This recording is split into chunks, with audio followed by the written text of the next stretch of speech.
Well, before that, let's just bring us up to speed with where we are in terms of the transfer window. Closes a week on Monday, 7 o'clock this time, not the usual 11 p.m, but still so much going on, lots of activity and still so much talk about a certain Alexander Isak, which will be such a massive subplot to that Monday night football between Newcastle United and Liverpool. I mean, Merce, listening to Eddie Howe yesterday, he said he hadn't spoken to Isak for a week, and he also described the situation as a lose-lose situation. So come 7 o'clock, a week on Monday, where do you see Isak being? At Liverpool. You do? Yeah, I do. I think, yeah, Dawes said it a week ago or so. He said after Monday's game, I think that it'll be sorted out, and I think he'll be spot on. I think he'll be spot on. It's got to be sorted out. These players now, ain't going to need the money to pay their mortgage. He can sit there for another 6 months if he wants. You know, they might as well take the money now. You know, he doesn't want to play.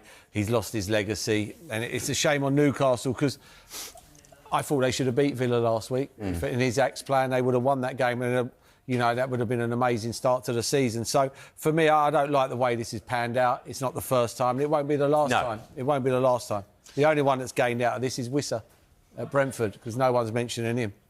Yeah, they're not. And he's, as we've heard from Keith Andrews yesterday, back in the squad today, having not been training with them for a little bit while. I mean, there was that statement released by Isak. So much of this now, Clinton, played out on social media. That's the big difference to how we used to see things. I mean, it still happened. It just wasn't played out quite as publicly. I mean, he claimed that broken promises had been made by the club to him. Are you as confident as Merce is that he will still find himself a Liverpool player come the end of the transfer window? Yeah, I think he has to. He has to be a Liverpool player because it's going to be hard to go back to Newcastle. Yeah, they will take him back in if he goes back in and is scoring goals. We know he can score goals, but he's made it plain to everyone, knowledge to everyone that he wants to leave the football club. I listened to Merce, to be fair, when he was on Thursday. He spoke well about it. You know the statement that he wrote up? If he's at home there and he's at home and he managed to write that statement, he's very good because the detail of the statement that he wrote was unbelievable from Isak. So someone's definitely suggesting it might not have been him. Well, it might not have been him because the statement was amazing to come out like that. But he said he's had promises and he don't feel Newcastle have stuck to those promises. But then you look at Eddie Howe's interview and you think Eddie Howe's thinking, when he says stuff as well, you're not thinking... To be fair, he's handled this very well, He's handled it brilliant. I think it's something to do with the hierarchy. Maybe he's promised by the hierarchy he'll be able to get that move to Liverpool. Hasn't materialised. I think he should have gone about it where he should have still trained, still gone and trained with his teammates because you still need to keep your fitness, even though you want to get that move to Liverpool. Just get your head down and score goals. But it's fake promises he said he's had. But could that have been made by the people who were there before? Maybe. Do you know what I mean? Yeah, I think it's a sad situation the way it's going to end, in my opinion. I really do. I mean, look, everyone will go, Isak gets paid all this money. It wasn't too long ago he was an idolised, winning the Carabao Cup, heroes. That's all gone. You've just said his legacy is done and dusted. He cannot come back from this, in my opinion. The only way is, what happens if the deal doesn't go through and Liverpool don't stump up the money and go, right, we're going to pay 130, 40 million pounds what it's going to be.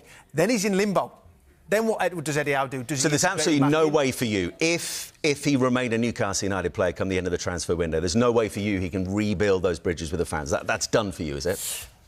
Because if he starts scoring again, surely it changes. If it's 8 o'clock on the 1st of September and he's still there, he's then going to have to be integrated back. He can't just... Surely they're not just going to put him into the reserves and go, well, carry on paying your fortunes, you just don't train with us. There's one person who's... No, I'd say one person. There's a few losing out. The fans and Eddie out. I really feel sorry for those group of fans and Eddie because he's having to come up, front it up, do the media, and all he's talking about is Isak. What about the players that are there, training day in, day out? It's all about respect, and Merce, you said, players have done it before, we've seen it, but what you can do is you can go in and train. You might want to leave, it's clear, but just go and train and do the job. You're getting paid respect for your employees.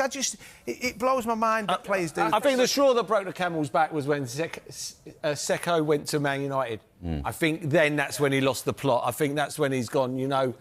What's his name? Sesko. You're right. You got them. I think that was the one where it was like he went there and it was like, now I've got to go into overdrive. Whether it's the agents told him, but then it's all gone blowing up. Yeah, but the thing with all of this as well, and Liverpool are not going to mention, Liverpool have obviously spoken to an agent or something that started all of this off. But I also wonder, Boydie, whether their priorities might just have changed because Ekitike said